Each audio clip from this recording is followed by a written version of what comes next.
Le 20 septembre 2020, certains responsables de partis et groupements politiques de l'opposition ont lancé un appel à la désobéissance civile.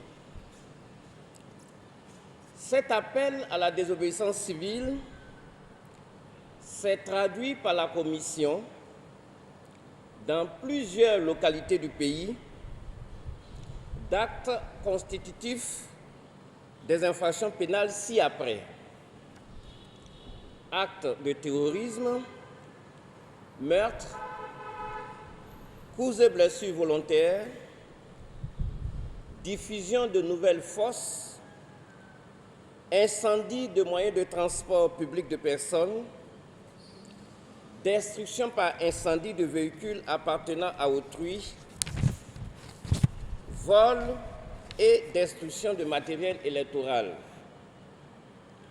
apologie des crimes de meurtre, pillage et incendie,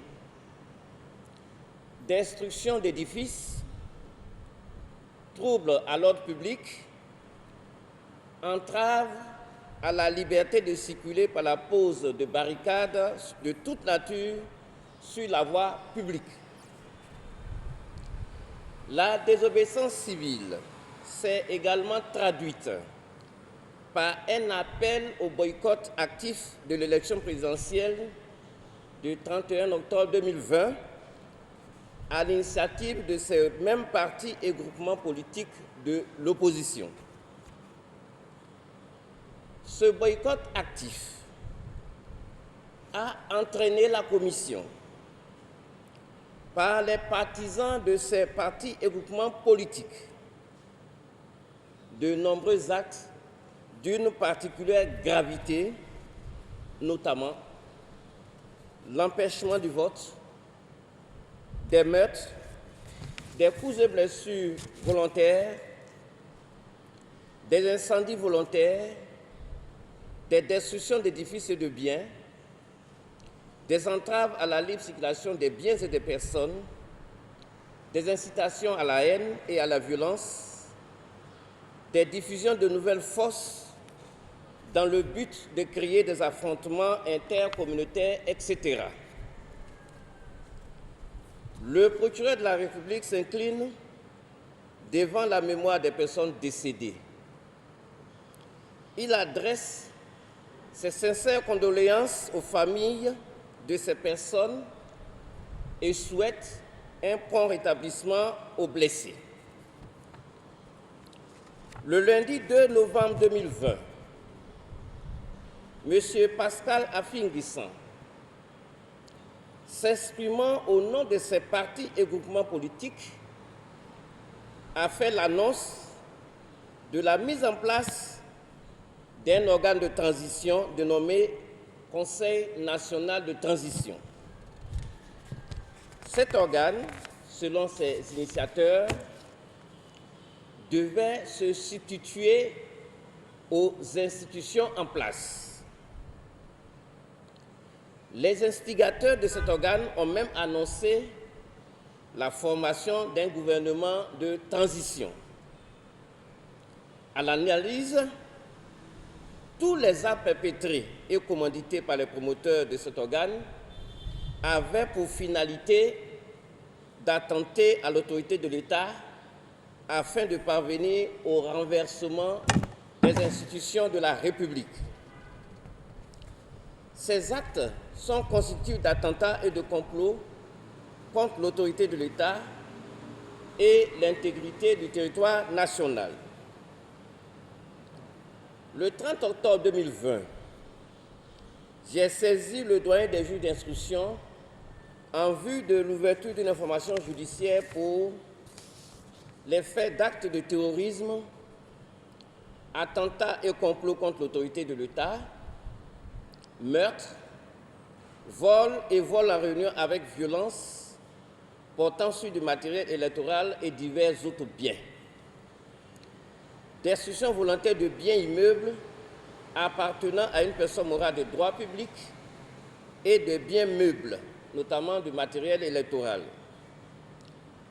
incendie et destruction de véhicules appartenant à autrui, incendie volontaire de moyens de transport public de personnes, de biens immobiliers ainsi que de divers autres biens appartenant à autrui, pillage de marchandises et de propriétés immobilières, coups et blessures volontaires, organisation et participation à un mouvement insurrectionnel, organisation et participation à une manifestation non déclarée ou interdite,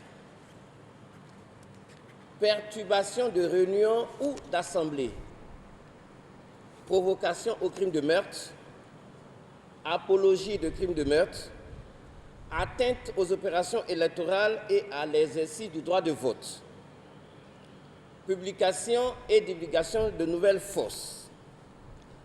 L'ensemble de ces faits sont prévus et punis par les articles 3, 8 et 10 de la loi numéro 2015-493 du 7 juillet 2015 portant répression du terrorisme, telle que modifiée par la loi numéro 2018-864 du 19 novembre 2018 et également par les articles 162, 163, 176, 177, 179, 183, 184, 185, 190, 196, 197, 198, 202, 242, 254, 350, 352, 381, troisièmement et quatrièmement, 457, 458, 459, 460, 461, 462, 485 alinéas 1 et 2, 486, 493 et 495 du Code pénal.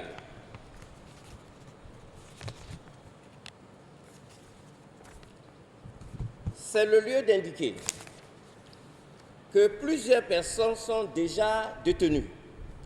Il s'agit de M. Ndapri Diarra Ange Félix, Koudou Yannick Arnaud alias Jaguar, Medvedev Yann National, Thilo Morgan, Baye Diakouri Abdoul Karim, Dago Dazier Jean, Wayoro Dreiri Aimé Cyril, alias Mâchoiron du désert, Taou Keneza Venance, alias Le Tché, Ayoub Zenab, Miezan Kouadio Kouatrin B. Ngouloué, alias DJ Volcano. Il reste entendu que les procédures déjà ouvertes dans le cadre d'infractions qui ont un lien de connexité avec la présente procédure seront jointes à celle-ci. Dans le cadre de l'enquête ouverte, plusieurs personnes ont été interpellées le 3 novembre 2020 au domicile du président Henri Konan Bédié. Il s'agit d'eux. Mesdames et Messieurs, Maurice Kakou Dikaoué, Bassi Kofi Bernard, Seribi Nguissan, André Kouadio Pierre Narcisse, André Jean-Claude, Ezale Georges, Kamagate Brahima, Madame Yapo Valérie Yolande, Monsieur Yao Alex Alan Clément, Damois Désiré, Ango Kwaku Casimir, Madame Ndiaye Aminata, Monsieur Bédier Kwaku Marcel, Bédier Kofi Antoine, Andy Daniel, Yao Kwame Patrick, Joseph Kokoura, Madame Esoubo Yaba, épouse Été Vinci, Madame Bomo Alice Trinité, Monsieur Blessy Jean Chrysostome et Suibi Goré Émile. Parmi ces personnes, 9 ont déjà été libérées. Il s'agit de Mme Esubo Yaba, épouse Été Vinci, Mme Bomo Alice Trinité, de M. Blessy Jean Chrysostome, M. Suibi Goré Émile, M. Bédier Kwaku Marcel, Bédier Kofi Antoine, M. Andy Daniel, M. Yao Kwame Patrick et M. Joseph Kokura. Plusieurs personnes qui ont participé à cette conjuration et qui sont parvenues à prendre la fuite sont activement recherchées. Il s'agit de M. Pascal Afi Nguessan, M. Abdallah Albert Touakeuse Mabri. L'enquête ouverte permettra d'interpeller toutes les personnes ayant participé, à quelque degré que ce soit, à cette entreprise criminelle. Cette enquête va s'étendre sur l'ensemble des localités de notre pays où ces faits d'une particulière gravité ont été commis pour en appréhender les auteurs et les complices. Je tiens particulièrement à féliciter les forces de défense et de sécurité qui, dans le cadre du maintien de l'ordre, ont fait preuve d'un grand professionnalisme. Je vous remercie. Vous savez que le procureur de la République, lorsqu'il est saisi d'une infraction, dispose de tous les moyens qui sont sur sa table, des arrestations, des mandats et autres. Il est clair que le procureur de la République, également, je l'ai indiqué lors de mes précédentes interventions, a l'opportunité des poursuites. Avant d'interpeller quelqu'un, il s'assure que cette personne, eu égard à son âge, eu égard à sa condition physique, peut supporter la détention. C'est pour cela que, ayant l'autorité des poursuites, le procureur n'a pas cru nécessaire de procéder à l'arrestation du président du Conseil national de transition, tel que ça a été annoncé. Donc, il n'est pas interpellé, mais ce sont des options dont dispose le procureur qui sont sur la table. Mais comme je l'ai indiqué, le procureur a l'opportunité des poursuites en fonction de la personnalité de la personne qui est mise en cause dans le cadre d'une procédure. Il y a eu un appel à la désobéissance civile qui a continué par un boycott et qui s'est terminé avec la création d'un Conseil national de transition. Mais déjà, les premières personnes à avoir été interpellées, on a même, vous le savez bien, on a cité des personnes comme Balé Puchéry et autres, qui, dès le départ, ont lancé des appels à la désobéissance civile. Et on a vu ce qui s'est passé. On a vu plusieurs personnes qui, tant à Abidjan qu'à l'intérieur du pays, ont commis des actes criminels. Donc toutes ces personnes ont été appréhendées.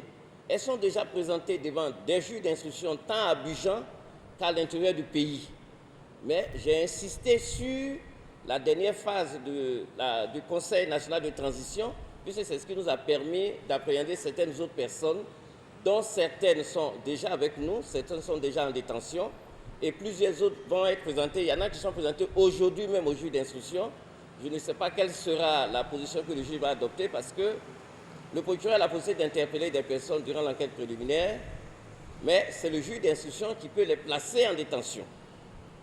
Et donc, on attend ce que le juge va décider pour les dernières personnes qui ont été présentées au juge d'instruction aujourd'hui même. Il reste entendu que le juge d'instruction, comme le procureur, je l'ai indiqué, a plusieurs options sur sa table également. Il y en a pour qui il peut prononcer des contrôles judiciaires puisque notre législation le permet aujourd'hui, mais il y a d'autres pour qui aussi il peut décerner un mandat de dépôt. Mais je ne vais pas vite en besogne. Je peux parler des personnes qui sont déjà en détention, des personnes qui sont activement recherchées, mais les personnes pour lesquelles ou contre lesquelles le juge actuellement est en train de faire l'information, on attendra la fin de l'information du juge qui les reçoit maintenant pour voir quelle a été la décision prise par le juge. Le gouvernement, à travers le ministre de la Sécurité et de la Protection civile, a déjà répondu à cette question. Mais je vais me faire fort, n'est-ce pas, d'y répondre. Il a été dit ici que l'élection présidentielle s'est tenue. Les résultats étaient en train d'être proclamés. Lorsque certains membres des partis de l'opposition se sont réunis dans un domicile pour annoncer la création d'un Conseil national de transition en indiquant même qui allait diriger ce conseil. Je l'ai dit, c'est un acte de sédition. C'est une atteinte à la sûreté de l'État. Et donc, quand il y a pareil trouble à l'ordre public, il y a d'abord la police administrative. Ça, c'est la base élémentaire du droit administratif. La police administrative fait d'abord son travail qui consiste à rétablir l'ordre public qui est troublé. Lorsque, au moment du rétablissement de cet ordre public, on se rend compte que des personnes qui ont commis des infractions à la loi pénale sont appréhendées, là on parle de police judiciaire. Donc, au niveau administratif, au niveau de la police administrative, les responsables de la police administrative ont la possibilité de mettre fin à l'ordre public qui est troublé. Maintenant, la police judiciaire entame son action. Donc aujourd'hui, j'ai même entendu quelque part quelqu'un parler d'assignation à résidence. Vous savez qu'en la matière, ce sont les autorités administratives et il faut un décret. Pour le moment, à l'état actuel de mes connaissances, je n'ai pas vu de décret qui assigne quelqu'un à résidence. Donc ce qui se passe, comme je l'ai indiqué et le gouvernement l'a déjà dit à travers le ministre de la Sécurité, c'est pour le maintien de l'ordre public qui a été troublé. Parce qu'on ne sait jamais. Donc, le président Bédié n'est pas en état d'arrestation. Parce que s'il était en état d'arrestation, il allait se retrouver, comme on le dit, avec ceux qui sont en état d'arrestation déjà dans une maison d'arrêt. Ce n'est pas le cas. On ne peut pas parler d'assignation à résidence aussi parce qu'il n'y a pas eu de décret, à moins que quelqu'un ne montre un décret. C'est la police administrative qui permet, comme je l'ai indiqué, de mettre fin aux troubles à l'ordre public.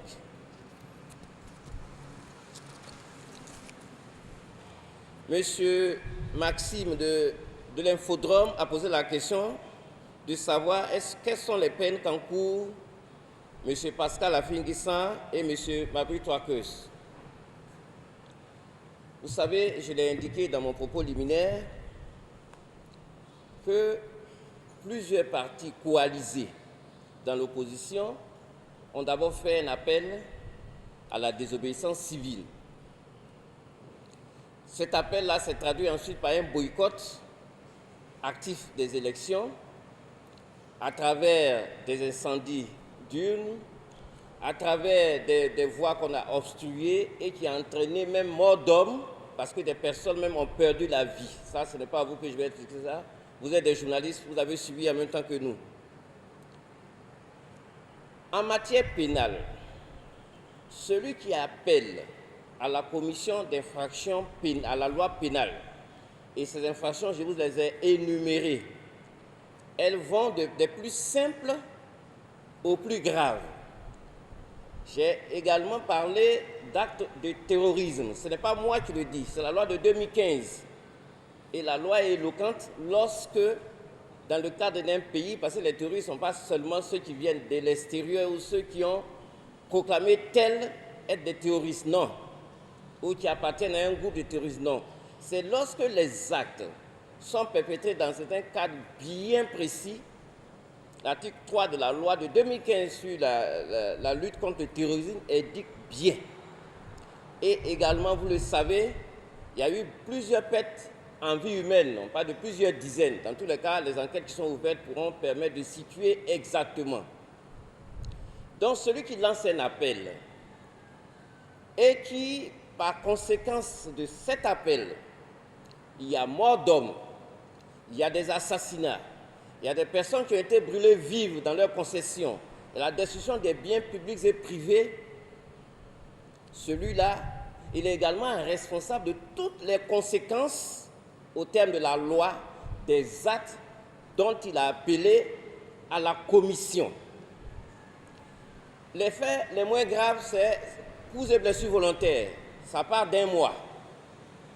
Mais il y a également des faits d'actes de terrorisme. L'article 3 de la loi de 2015, modifié par la loi de 2018, parle de peines allant de 10 à 20 années d'emprisonnement et les amendes qui vont de 5 millions à 50 millions de francs d'amende.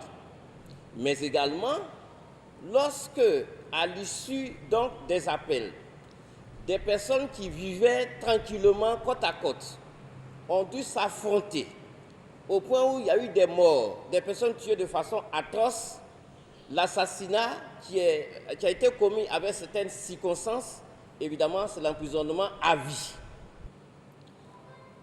En la matière, moi je note, et beaucoup d'Ivoiriens avec moi, qu'avant cet appel à la désobéissance, au boycott, au crime et à l'instauration d'un Conseil national de transition, je crois que les Ivoiriens vivaient en paix.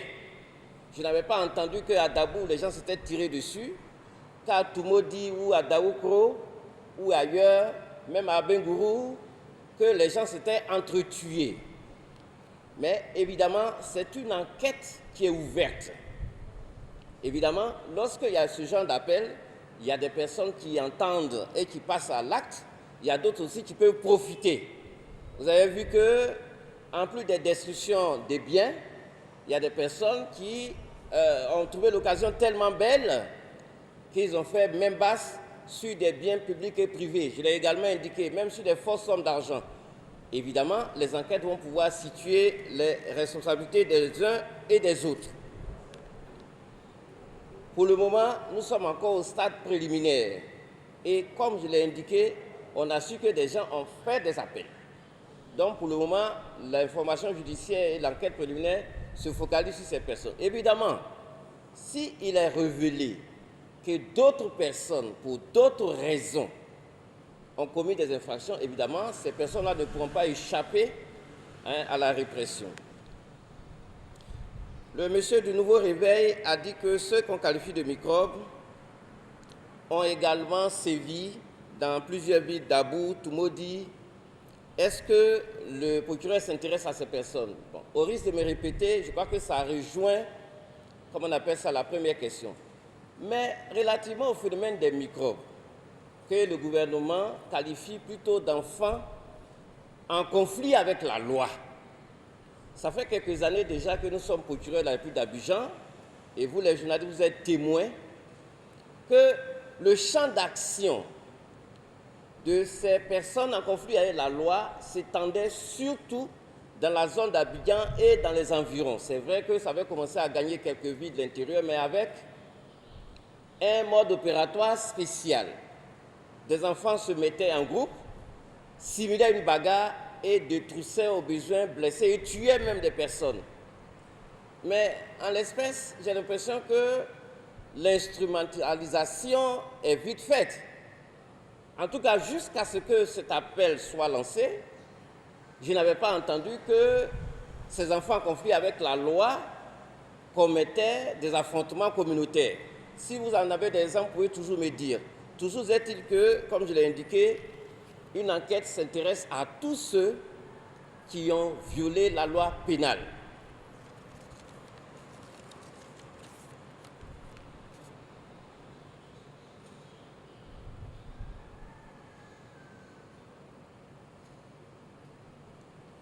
Alors, Dame Clarisse de Nouvelle-Afrique, les violences signalées l'ont été de tous les côtés.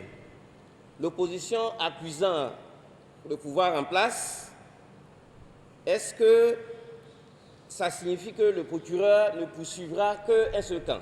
Je crois que si je résume comme ça. Au risque de me répéter, je crois qu'on a répondu plus ou moins à la question. Les Ivoiriens ont toujours vécu en paix, jusqu'à ce que certains partis politiques, même certains leaders politiques, qui avait fait acte de candidature décide à un moment de ne pas participer à l'élection et plutôt d'appeler d'abord à la désobéissance civile, au boycott, à certaines infractions. Évidemment, on commence toujours par celui dont l'action est visible au départ. Mais c'est une information judiciaire qui est ouverte et qui prendra en considération, comme je l'ai dit, toutes les violations de la loi pénale. Ce ne sera pas un délit de faciès ou de camp.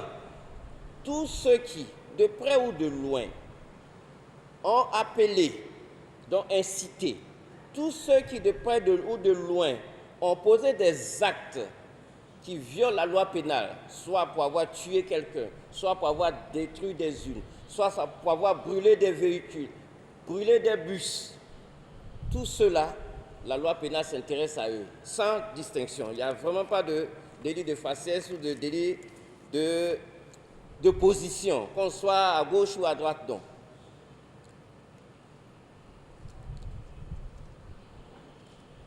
Alors, RFI a parlé de quelles sont les inculpations déjà faites et où se trouvent les dossiers.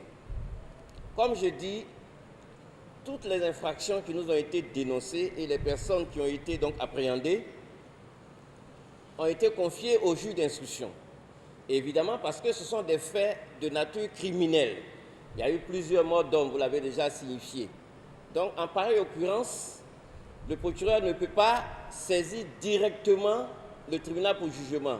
Il faut absolument que le juge d'instruction puisse faire l'information judiciaire qui va être complétée par la chambre d'instruction qui a le deuxième niveau avant un quelconque renvoi devant un tribunal criminel pour jugement. Alors, le quotidien Notre Voix a indiqué, après plusieurs questions, qu'on a parlé de conjuration. On a parlé également de sédition, d'atteinte à la sûreté de l'État. Je crois que toutes ces infractions se rejoignent. Ça veut dire que des personnes se sont concertées et ont décidé de porter une atteinte grave à la sûreté d'un État. Et il a également dit que dans un communiqué lu au compte du CNT, M. Marguerite Touakeuse a fait un certain nombre de déclarations. Écoutez, c'est ce que j'ai dit. J'ai d'abord indiqué que M. Marguerite Touakeuse et M. Pascal Affi-N'Guessan sont activement recherchés. Et là, il confirme encore que malgré le fait que certaines personnes aient été déjà appréhendées, malgré la gravité des actes de sédition, des actes de conjuration, on se rend compte que les conjurés continuent encore de tenir des concerts au point de ne pas vouloir s'arrêter. Mais je l'ai indiqué, dès lors que l'infraction est commise, on se retrouve devant la police judiciaire. Et là, c'est en ce moment-là, c'est le procureur de la République qui les recherche afin de leur faire subir, n'est-ce pas, les rigueurs de la loi pénale. Alors, il a également demandé, est-ce que ce n'est pas une instrumentalisation du parquet? J'ai indiqué à plusieurs reprises que pour celui qui ne connaît pas le rôle d'un procureur de la République, que c'est celui qui est chargé de rechercher les auteurs de violations de la loi pénale, de rassembler les indices et de les soumettre à un jugement. Ça, c'est le rôle classique du procureur. Alors, est-ce que c'est instrumentaliser le procureur que de saisir le procureur, comme tous les jours d'ailleurs, si ce n'est pas le ministre de la Justice, mais c'est tous les jours les parties plaignantes qui viennent. Moi, j'ai été victime d'une infraction, je veux que justice me soit rendue, soit en saisissant le procureur lui-même, soit en déposant plainte à la gendarmerie ou à la police. Je crois que c'est dans l'ordre normal des choses. Nous avons déploré déjà plusieurs morts. Et on pensait même qu'avec l'arrestation de certaines personnes, on aurait compris que les actes de conjuration, de sédition, interdits donc par la loi pénale, allaient s'arrêter. Mais on se rend compte que ce n'est pas le cas. Mais pour tous ceux qui vont continuer de braver la loi, est-ce instrumentalisé que de faire le travail pour lequel l'État nous paye? Je ne pense pas. Ce qu'il ne faudrait surtout pas faire, c'est de commettre des infractions à la loi pénale. Mais tous ceux qui commettent des infractions à la loi pénale, ils retrouvent toujours le procureur ou les officiers de police judiciaire devant eux. Parce que le vivre ensemble, c'est pouvoir respecter les lois. Surtout la loi pénale, puisque c'est celle qui conduit à la détention. On peut ne pas avoir peur des lois civiles parce qu'on peut être fortuné. Si toutefois on a une condamnation, on sait que ça va s'exécuter sur les biens. Mais quand on s'en va violer la loi pénale, on sait que la conséquence directe, c'est l'emprisonnement. Si on persiste là-dedans et qu'on ne se fait pas attraper, ça c'est une hypothèse. Mais quand on se fait attraper, ce n'est pas avec la fortune qu'on peut répondre de ces actes au niveau pénal. C'est l'emprisonnement. L'État se saisit de la personne. Donc ça, on ne peut pas... Alors, notre voix toujours a parlé d'une adresse de M. le garde des Sceaux au cours d'un projet à l'Assemblée nationale. Bon, il a bien indiqué la personne, hein, et je pense qu'à tout moment, alors là, à tout moment, il pourra toujours s'adresser à la personne. Mais il ne va pas me demander, moi, à ce pupitre, de venir parler à la place du ministre. Je n'ai pas reçu d'autorisation pour ça. Donc, quand vous allez rencontrer le ministre de la Justice, je crois que vous aurez l'occasion et tout loisir de lui poser la question. Je crois que c'est la dernière pour l'instant. Il n'y a pas si longtemps que ça, une poignée de semaines, à l'invitation du Conseil national de la presse, j'ai fait une conférence du Conseil national de la presse et de l'UNESCO. J'ai fait une conférence aux journalistes au Tiama, dans laquelle il était question de métier de journalisme et des infractions.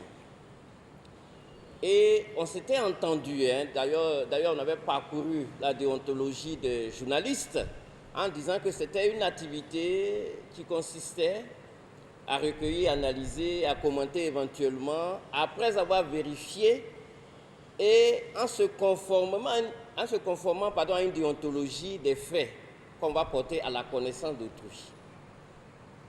Mais il n'a jamais été dit que le journaliste devait se concerter avec des personnes. Parce que comme je dis, ceux qui ont été appréhendés ne l'ont pas été par délit de faciès ou par métier. C'est des personnes contre lesquelles nous avons des écoutes. Nous avons également des actes, des preuves qu'ils ont posé certains actes.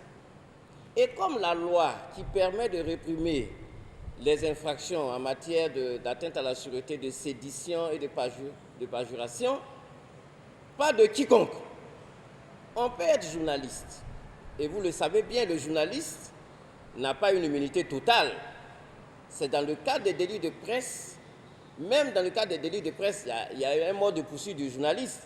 Mais si on sort des délits de presse et qu'on se rend compte que le journaliste n'a pas posé des actes de journalisme, ou à côté des actes de journalisme, il a posé d'autres actes qui sont infractionnels, ceux-là. On ne pourra pas dire que parce qu'il est journaliste, on ne le poursuit pas. Donc, pour le moment, les faits sont au niveau du juge d'instruction. Je crois qu'on le laisse travailler et par la suite, s'il n'y a rien contre lui, on va aviser. Je crois que ça a été largement indiqué, hein. Il y a plusieurs options en ce qui concerne le président Bédié sur la table. On est en train de les examiner, mais il a également parlé de son âge, de sa personnalité, parce que le procureur adapte à cause de l'opportunité des poursuites, les poursuites aux personnes. J'ai également indiqué que M. Babi Touakeuse, pour lequel un de vos confrères a dit également qu'il a continué de faire des publications appelant à la sédition, tout comme M. Pascal Affinguissan, sont activement recherchés. Je crois qu'on ne peut pas être plus clair que cela.